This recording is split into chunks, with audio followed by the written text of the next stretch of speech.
Welcome back to the Win with Dice podcast, a podcast featuring members of the Win with Dice team. I'm Calvin, and I'm joined here by Ramon. Hey friends, if this is your first time listening to the Win with Dice podcast, this is a podcast all about tabletop RPGs. Calvin and I like to take a casual approach to the hobby, so we like to talk about the games that we run, the games that we play, and the cool, wonderful people we get to experience the hobby with. If this is your first time kind of experiencing tabletop RPGs, or maybe you never took the dive yet into it, what are you doing? Go find yourself some friends, a table, and some dice. And if you are a player at someone's table and you never done the whole DM thing, what are you doing? Go jump behind that screen and go run a session for your friends. Indeed. So this week we're hopping back into some Lancer goodness. We're going to take a look at more of the NPC classes, the special classes that we didn't get to in our previous NPC class series, as well as taking a look at some of the templates you can apply to your NPCs. But before we get into all that, we have to get to the most important part of the show, the Win with Dice Weekly GM Tip of the Week. Yes, the Win with Dice Weekly GM Tip of the Week, brought to you by me, Ramon. I totally didn't tell Calvin I had an idea, but I have an idea. Oh, okay, good. We normally figure it out right before the show, but yeah, I can hear him sweat over the recording. Okay, so yeah, I recently ran a game. Ramon, the person who never runs games anymore, ran a game of Pathfinder. And we basically had a NPC that was been tied up and, being interrogated by the players. But, being interrogated by the players is kind of boring. So I basically told the players that, I'm keeping track of how many questions they answer or ask or rolls they make for, that interaction. And then something possibly could happen after you reach a certain threshold. In fact, the background, I was keeping track of how many in Pathfinder, every time you get 10 above the DC, it's called a critical success. So I was tracking regular successes, critical success, and it was actually ticking up a clock. But I didn't overtly tell my players what the clock was or anything like that. But giving the players a little bit of information to know that pick your questions wisely. So as you're getting further along in this interrogation, maybe think a little bit more about what questions you could ask or how you want to go about it. So, that kind of let the players use their first couple of rolls to maybe increase the chances of, a success on the, subsequent rolls, right? Maybe ease them or smooth over or whatever good cop, bad cop thing they did to, loosen those lips. It affected the rolls later. Some, obviously I had some questions where, the DC of it was higher. So, I kind of modulated that, but, just giving the players a little bit more information about how you, I guess, gamified this experience makes it a lot easier to run, and it makes the players, I guess, have something to look forward to other than getting their questions answered. In this instance, we had, as the questions were going on, as the interrogator or interrogatee was being questioned, he was actually trying to loosen the bonds, and basically how in tune, how good of an answer they could get out of them could affect how long it takes them to break out of the bonds, basically. And yeah, that was kind of the whole gist. That's the tip, I guess, of the experience I had. Yeah. I don't think my character wasn't in the room at the time, although she did take part in tying those bonds, which, if you get to the recap, our viewers out there will know how that went. But, yeah, just, just having something slightly going on in the background, I think having that clock system going on, the players being just aware enough about it that, there's a bit of tension to it. I think that can make your interrogation scenes, which are sometimes just big info dumps, it could give them another gameplay element so that you're not just it depends on what you functionally need the scene to do as well. If you're at a point where you need to communicate some information and need to quickly get it out, then you might want to play them differently. But if you're in a position where there's a bit of a mystery, you want players to try and figure things out, so you got to tease that out a bit more, then yeah, you want some sort of time limit going on in the background as well. Yeah, exactly. If it's just kind of you can badger this person until the, for hours till the end of time, then where's the tension in that scene, right? Eventually he's going to stop talking. But yeah, I think it's more fun if there's a time limit to something cool happening or something that will just interrupt the scene and move things along rather than the players kind of getting stuck in one place for a while. I think that's actually, Matt Koval coined it as orcs attack. right? like where it's like you have, obviously like it depends on you could have something a little more structured, like a clock, being like if the players are flim-flamming too much in a scene, have something show up to interrupt that and deal with the situation, or like get them moving. And in this instance, my poor interrogatee tried to escape and was immediately dealt a killing blow by the players who were interrogating him. Sure was. Not undeservedly, I will say, but sure was. Yeah, I was like fingers crossed that maybe he could escape because I wanted to use him in like a fight later. I was like, oh, this guy would be cool, just to show up being like, I'll take my revenge against you guys. But then he's dead now, so. I mean, we weren't gonna not attack him. Yeah, that's fair. I was just hoping for a couple of misses. A couple of rolls would have done it, but nah, it wasn't. I think he got crit twice or something like that. The players were like on the ball. And yes. He was super dead. Speaking from experience of things I've said on this show, I mean, you don't want to do that. You don't want to hope for that. All right, well, there you go, folks. There's your tip of the week. In your, I guess, social encounters, set like a clock in the background. There's probably better rules out there than what I'm describing. I kind of half-assed it, but use a clock.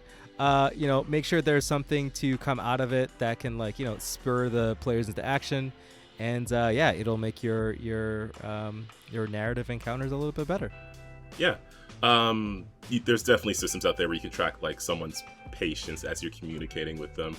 Like there was one in Golden Flame. There's a Pathfinder thing that I'm forgetting the name of, and I think in the Game Master Guide or the GM Core book that will add rules to a similar situation. So yeah, there's rule options out there.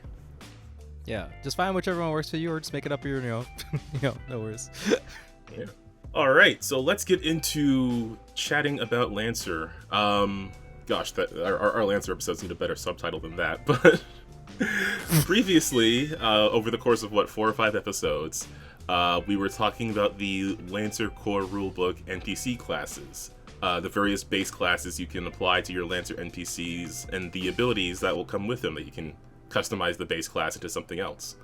There are, however, a few that we didn't go over, and these are special classes. Classes that are sort of outside the norm of an enemy mech, but are still something that you, as mech pilots, may have to come in combat with.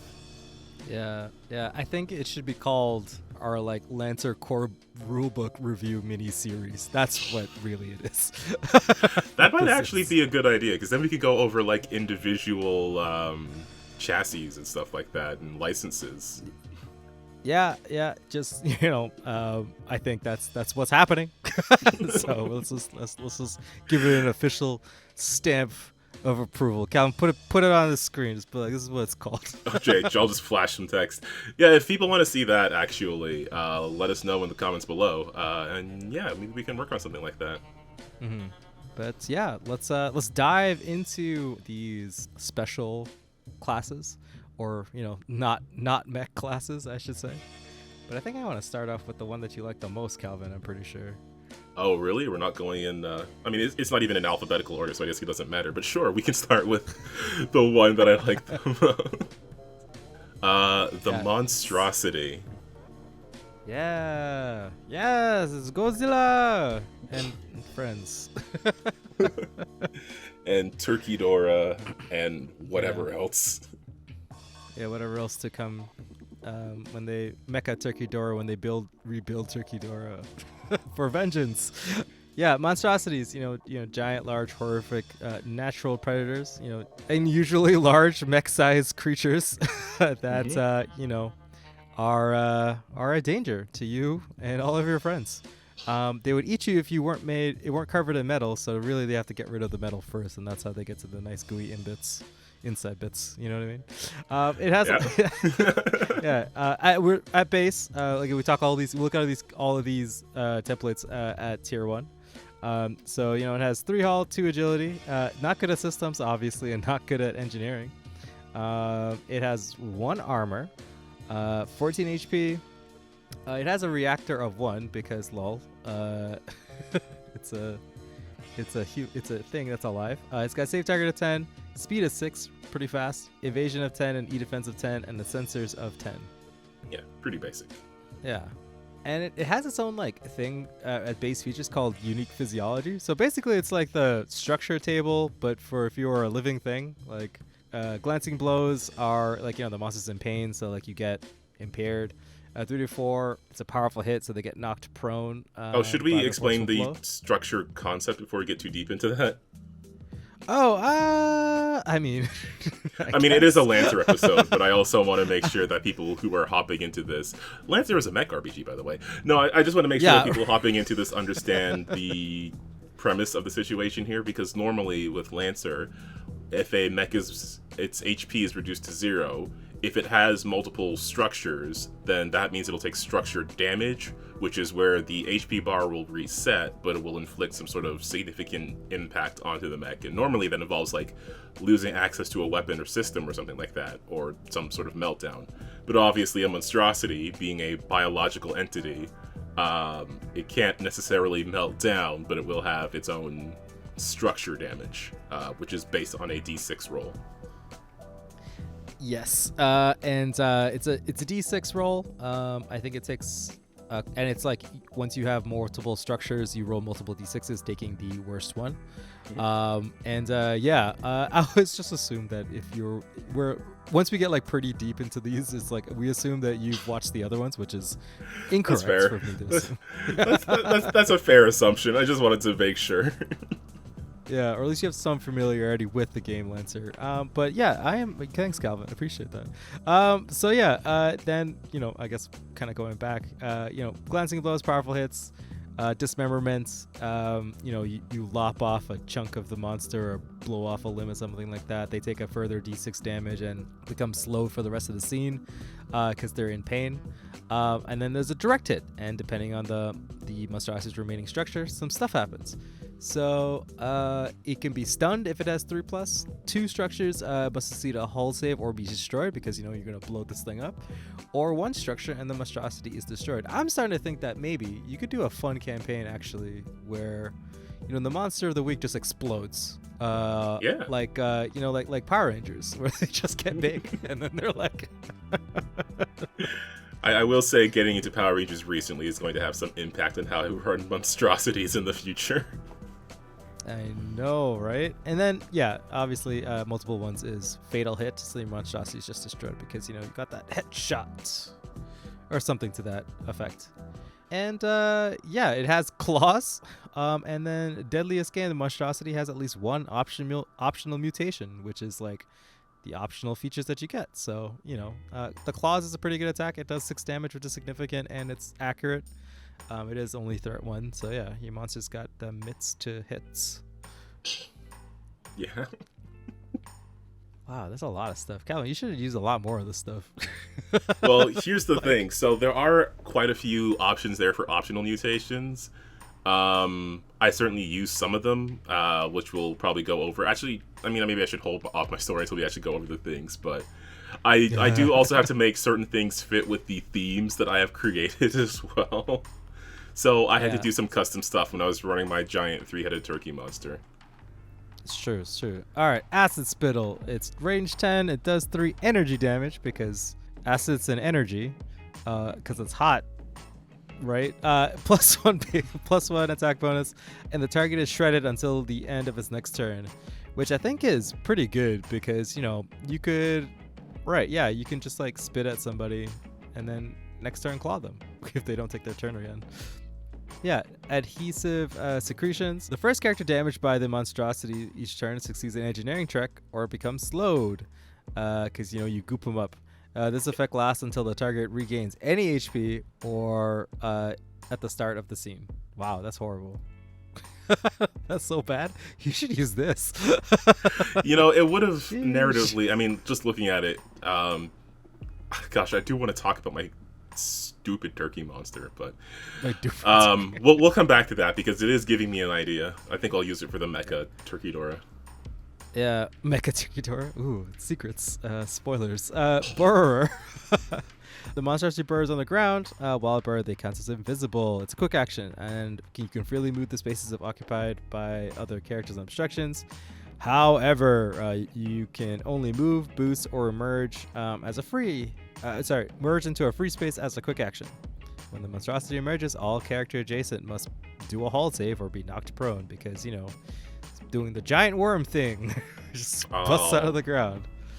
Giant worm fight would be fun, though. Giant worm fight would be awesome. Corrosive Bite, adjacent. Our characters adjacent to the monstrosity must make a hull save or take 4 burn. On success or fail, they become shredded until they regain any HP. So recharge, it's full action though. Grasping Claws, get +1 accuracy to grapple, +1 accuracy when attacking targets that are grappled, and gains the ability to boost and take reactions while grappling. Basically, you just become the Blackbeard of monsters. Then we have Rampage. The monstrosity moves spaces equal to its speed in a straight line, ignoring reactions, engagements, and all that kind of stuff. Characters that pass through must make an agility save or take 4 damage. It's a quick action, and it's recharge 5+. And Regenerator. At the end of the turn, monstrosity gains a quarter of its HP. It doesn't gain any HP if it takes energy damage during the same round. I think this one's pretty good. Actually, like, some of these are like Regenerator. I think you should always just pick. Yeah. Because having a big meaty boy just kind of slapping people around that's just taking a bunch of damage and like, yeah. Especially if it's working solo. Just having that free HP repair. Yeah. Spined, monstrosity takes damage from a melee weapon. It automatically deals 1 AP damage because it's spiky.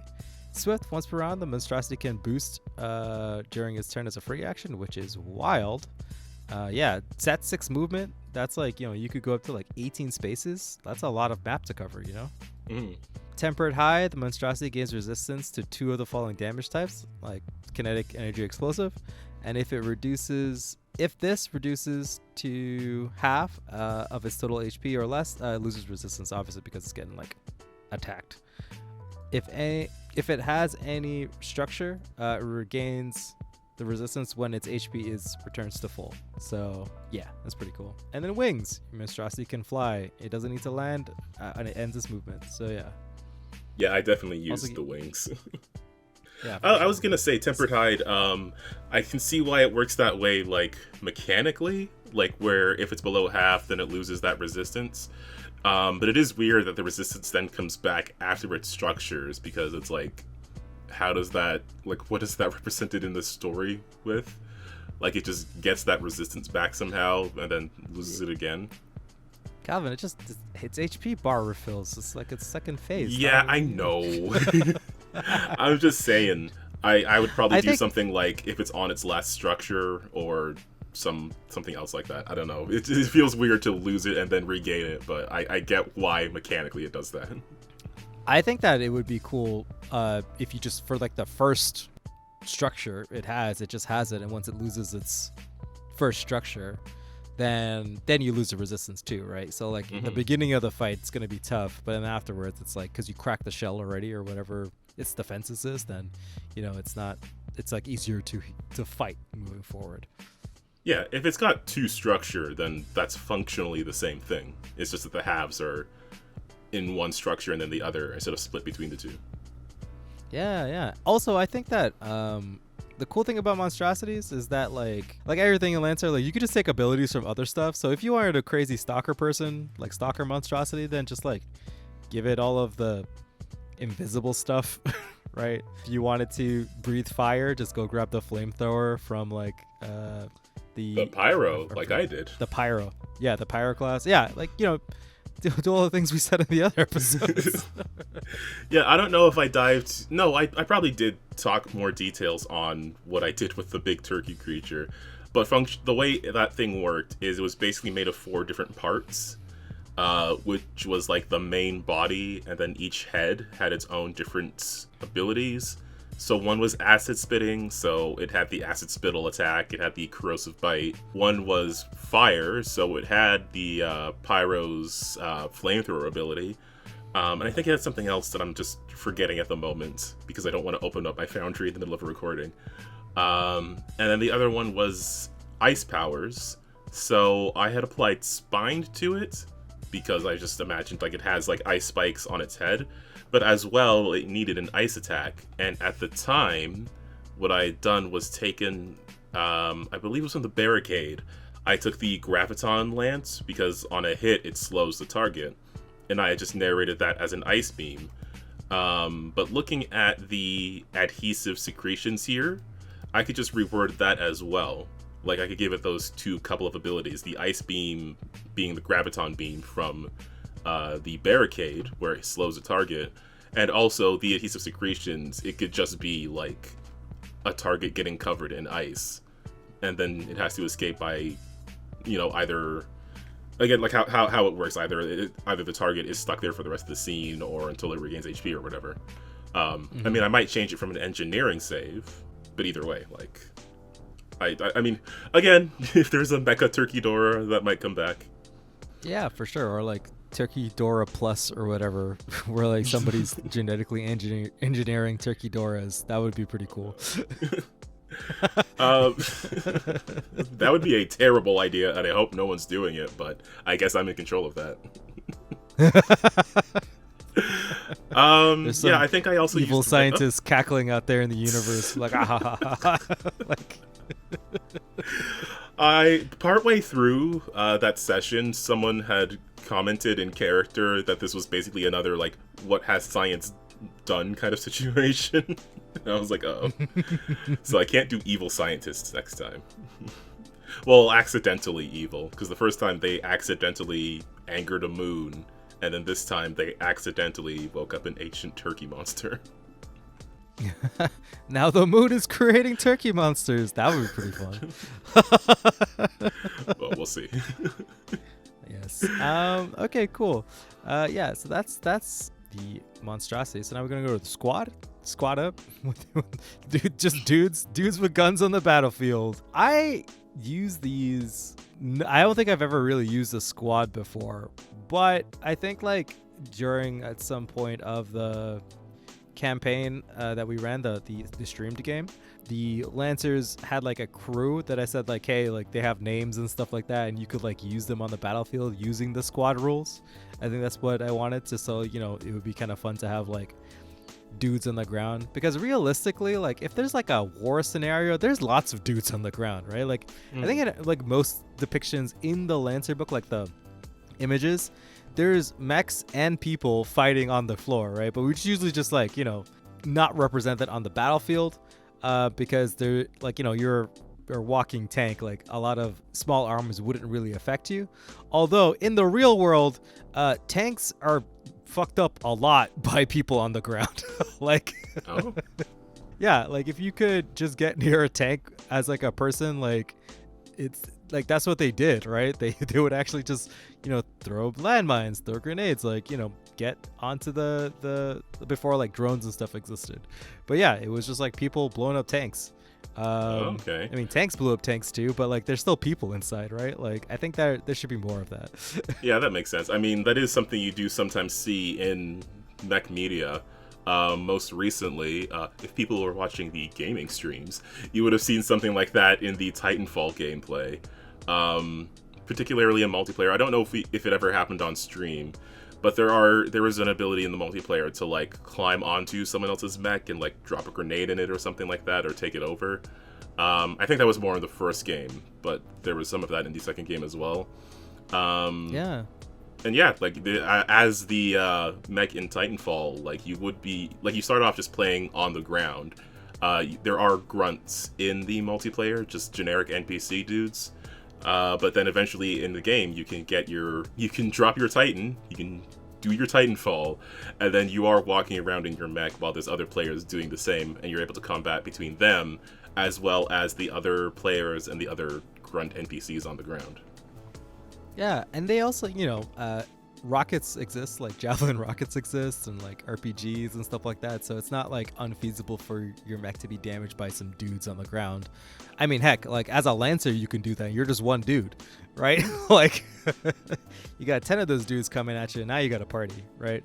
But yeah, so kind of going through the stats of the squad, it's 2 across the board for all of their skills. No armor, 10 HP, mind you, like the minimum of a squad is considered to be 10.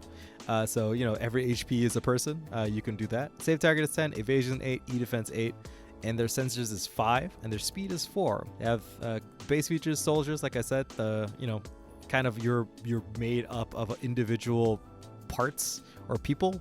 So every time you take HP loss, then there's less people. Rank and file, obviously you can't have any other templates onto it. They can never gain structure because it doesn't really make any sense that way. Strength in numbers, they gain resistance from attacks that aren't like basically area of effect. And they are immune to grapple and ram and knockback and stun because they're not a single entity and they're just a bunch of dudes running around the ground. It is weird they're immune to ram.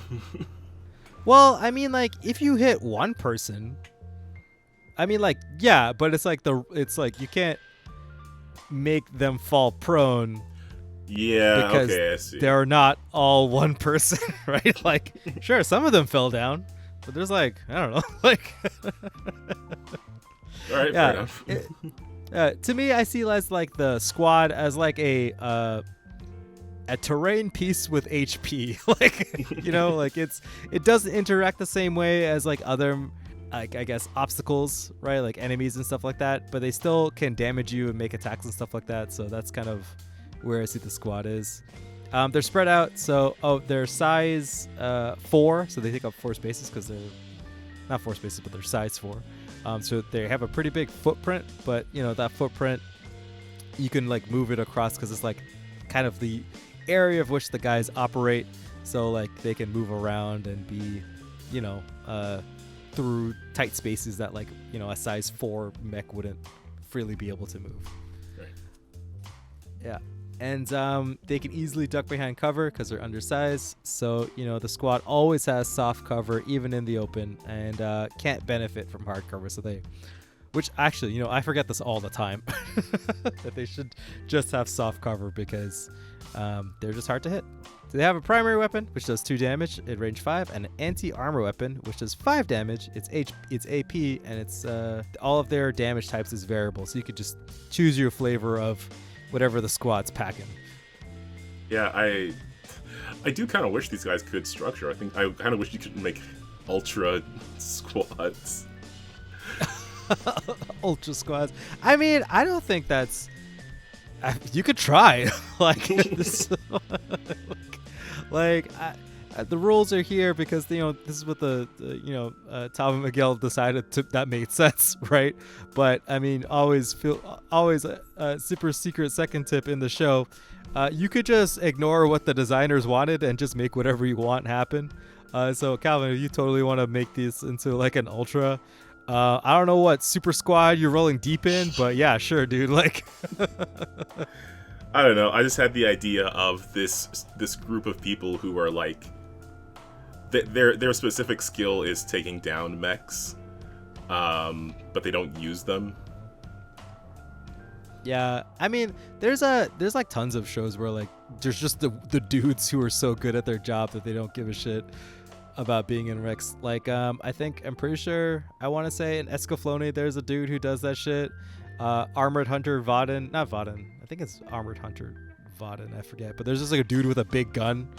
It's like a really big sniper rifle with like a spike on it, and all he does is just like shoot dudes in cockpits. Like, yeah, like so. And he like, and in like the Armored Hunter series, their mechs are more like actual tanks than with legs and stuff than like the super mecha I guess we're dealing with in Lancer, because like they still have to like look out viewfinders and stuff, and like there's only so much metal in between them and the outside, so like enough damage you could just break open a cockpit or something like that, right? But anyway, let's go into these. I want squads to be like very viable. I want them to be like a threat instead of an annoyance. Yeah, that's true. Well, let's look at these optional features here. So we have armored, so they get 1 armor because they're chunked. The squad gains ambushers. The squad gets 2 accuracies on all attacks, saves, and checks for the first round of combat, so they can just like pop out. Duck and cover, so it's a reaction. The squad gets resistance to the damage but becomes immobilized until the end of the next turn. Rapid insertion, they fly when they move or boost. And discipline, I would have to say they can make multiple attacks as long as they are above half HP, but as soon as they drop below half, they only can make 1 attack. But if they're disciplined, you don't have any number of attacks lost when they lose HP, so they can just be down to the last man, firing that gun or whatever. That one last badass. Mm-hmm. I think it would be pretty fun to have like a squad. Like if somebody like is out of their mech for some reason, just have a squad chase after them. So like the pilot. There's some recent comments on one of our episodes where we talked about like out of mech combat. This would be pretty fun if you had an out of mech situation. Just like plop a squad down and be like, all right, so you're out of your mech, but these dudes noticed that, and now you have to go deal with them. Oh no. Yeah, Squad or like ambush. maybe you're trying to secure. Yeah, or maybe you're trying to secure a position. I would say if you're trying to secure a position, put a squad in there, right? Like, just have those dudes hang out in there. I mean, like if they're bunkered down, the mechs are bunkered down for securing a position. It could be these are the people maybe they're securing or something like that. Yeah, if they're inside somewhere the mech can't fit, I mean. Oh yeah, true. But yeah, no, I think that like giving squads like maybe again some abilities from other mechs, like maybe you want them to be invisible, maybe you want them to have like a portable missile battery, right? Like just get the Rainmaker's like thing and just be like, okay, yeah, they just have this thing that they get to use. Maybe like have it become a recharge if you feel like it's too powerful on a squad, which I don't think so. But yeah, you could just have a bunch of dudes walking around. It'd be kind of fun because I've played like war games and stuff like that, like Warhammer 40k, and it's like you need your infantry running around, so just throw some infantry in there. Yeah, they could have like scout or sniper abilities, so they can do more, I guess, support stuff of just like laying out and making setting up targets. Oh man, dude, could you imagine just them calling in orbital bombardments, just being like, I got the location, tag them, and just like marker lights you. Yeah, man. Like, yeah, I think that'd be pretty fun. I'm just gonna make a squad. I'm gonna double their HP and give them some stuff and see if I can make like a squad functionally a viable threat. Oh, dude, yeah. I mean, I'm also thinking like too, because sometimes these like I feel bad for biological things, right? Like so, like when you're fighting a monstrosity, it's like this thing is actually in pain and stuff like that. It's not like a mech. Like a mech arm gets blown off. We don't really like. A lot of times we don't narrate the experience of the pilot. Like realistically, that pilot should be experiencing some crazy ass G forces and like, getting tossed around in that compartment, right? So, as your mech takes damage, I mean, you're losing literally armor chunks and stuff is blown up inside of your cockpit. So we should just do that more.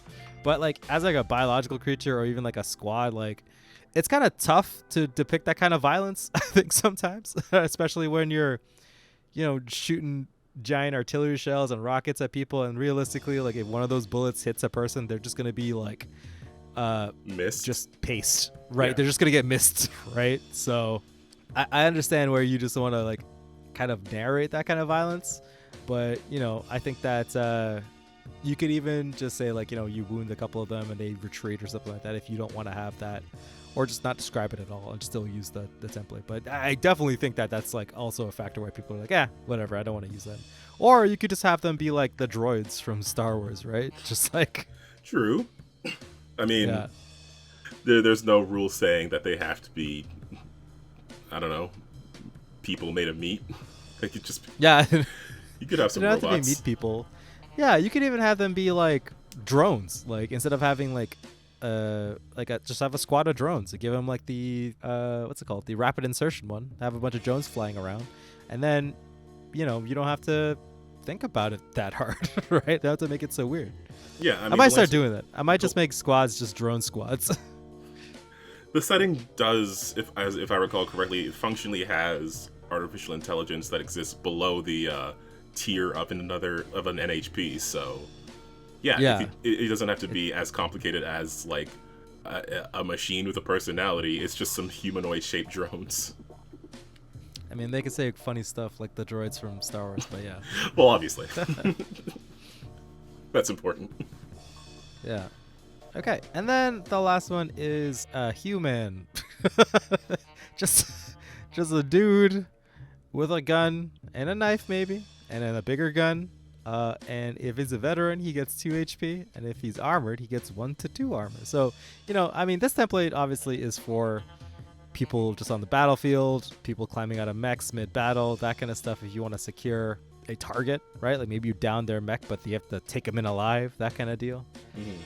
They basically have, evasion's 10, e-defense is 10, speed is 4. They just have all the same stats as like the squad or, regularly what like a pilot would even have. And maybe you could just have a cool one-on-one fight if you ever find yourself out of a cockpit. Like, yeah, I mean, I had a brief thing with that when I was running a game, but it wasn't long enough for the player to have worried about needing these human stats. That's probably something that may come up in the future, but yeah, this is one of the things that, like, because I've been wondering how to make combat in Lancer interesting outside of the mech, because obviously the game is focused on being in the mech. So if you have your group of pilots and they're outside of that, like, what's something that they can do in combat? And I think having this human template to work off of would give you some options. Or just throw a whole squad at them, Yeah, for sure. And like, I think for, all of those optional abilities that we talked about for the squad where you take something from another class, I think that like if they're, depending on the situation, like you should have some sort of like support network, right? If you're an organization, if you're not just kind of like some secret clandestine thing, like you have a whole support network, a whole like communications network, like supply chain. Like you could have like, I mean, just have the what's the game, Helldivers thing where like you just call in some stuff right? like call in like a missile battery, call in like, oh shit, I need like the heavy artillery, right? Just like make like, oh, I need to have like a deployable shield thing, right? Just like, make it happen for your players if they're in that situation, or maybe your NPCs if they're in that situation or something like that. I mean, you could always do a Titanfall. That's true. Yeah, you could always just do a Titanfall. Just always call for a quick mech drop. I mean, that would be a fun adventure, though. You have to survive some sort of ambush or something until a dropship can come by and drop your mechs down, and then you can turn things around. Yeah, that would be wild. That would be like you're probably gonna die because it's tough. But you give your players the, like, maybe just leave it to like one mech, so maybe like one person gets pretty injured. Okay, so we've covered the biological classes, your monstrosities, your humans, or your many humans. I think what we will do is we will save the templates for another episode, so we can cover them all in one episode, because we're not going to cover them all right now. For sure. Well, yeah, I mean, like, I mean, also, you feel free to slap the biological tag onto anything and say it's, like, natural. Like, I don't know. Like, it's all natural, organic, grass-fed, right? Yeah, true. I mean, again, that's what I like about the modularity of the Lancer system. Like, there could even be, like, we've seen Godzilla shoot out beams of stuff. So you could take some sort of, what was it, the Scour that has a beam, or just anything else that has some sort of, any ranged attack, really. Because at the end of the day, and I do this a lot in Pathfinder, I think we both do, at the end of the day, it's just numbers. So yeah. It doesn't need to be literally the word that describes the thing. You can take the numbers and take the mechanics and say that, this particular enemy has a thing that is a line, and it does this amount of damage at this particular tier. It's just that you're describing it as a radioactive beam or whatever. Mm-hmm. So yeah, if people out there have some ideas for biological enemies that you can throw into mech combat with Lancer, just drop them in the comments below if you're on YouTube. Yeah, bit of a shorter episode, but we're going to call it here. And then the next time we talk about Lancer, we'll be covering some of these NPC templates. Ramon, anything else you want to say on biological enemies in Lancer before we head off? I don't know. Don't forget the goo. There should be lots of goo. Yeah. What about a giant goo monster? What about a giant gelatinous cube? Yeah, do that. Somebody do that. Calvin, there you go. Just do that. I feel like someone's done that. I'm pretty sure I've seen something like that. It could just be like a squad, like use some of the squad rules where it's like size 4, but it could just move over stuff. Just this encroaching like blob. Oh, you could do like a squad, but a squad of monstrosities, and then it's like a bunch of smaller creatures that have like acid spit and stuff, and they're like clambering all over your mechs. Yeah, that sounds totally fine. Heck. Yeah, you Sounds can do silly terrifying. stuff. Yeah, you can do silly stuff where, like, hey, if you get structure damage, maybe some of it seeps inside, and then you have to go deal with that. Like, sky's the limit, folks. Like, whatever horror you want to put on your players, it's A-okay in my books. Okay, I think I'm gonna have to use a squad as an insect swarm at some point. But in any case, that's gonna be the episode for this week. Thanks a ton, everybody out there, for coming by and listening. If you're into the Lancer RPG, we've got a whole bunch of episodes of talking about this game, as well as talking about other third-party writers and creators, and even an episode where we talked to Tom, the designer behind the game. So, yeah, a lot of Lancer stuff going on the channel. There's links below to all the people we've talked to if you want to check out their work to spice up your own Lancer games. Also, check out Eld's Soar RPG. There's a lot of cool stuff going on with it. I'm just silently looking at some of the posts that are going on with that game, so definitely go check that out. As well, I want to shout out the Untold Stories project, where I'm at occasionally, and we're making big plans for the end of the year. If you're into Mutants and Masterminds, superhero RPG, definitely check them out, because that's probably, unbiasedly, that is the best place to learn more about Mutants and Masterminds. Although, if you do need more superhero RPG stuff, I would also recommend checking out Masks and Mayhem, which is a superhero RPG podcast. Additionally, I want to point out our own gaming streams taking place on Thursday, Friday, and Sunday. Playing through Baldur's Gate 3, finally doing the Ketheric fight after 75 hours of playing, which, Ramon, I don't know if you have context for, but that is a lot to get there. I have not seen the city of Baldur's Gate yet, I will say.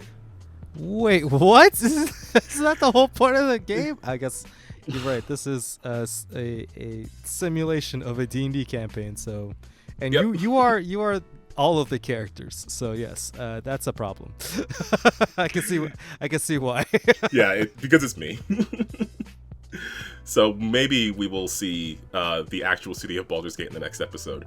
Then on Friday we have more Armored Core, which has been kicking my butt, but is also very fun. A lot of customization, a lot of options there, a lot of ways to think through a build. And then Alan Wake 2, which has 2 weeks in a row had extra long episodes because the game throws a curveball at me, and I just have to see where it goes. So yeah, definitely go check all of that out, because it's a whole lot of fun, as well as all of our previous streams. But I think that's it. Is there anything else that I should shout out or recommend, or is there anything else we need to say? No, I think we're good, man. Alright. Well, for all of our monstrous GMs and players out there, just remember to keep on winning with dice, and we'll see you next time. Bye, guys.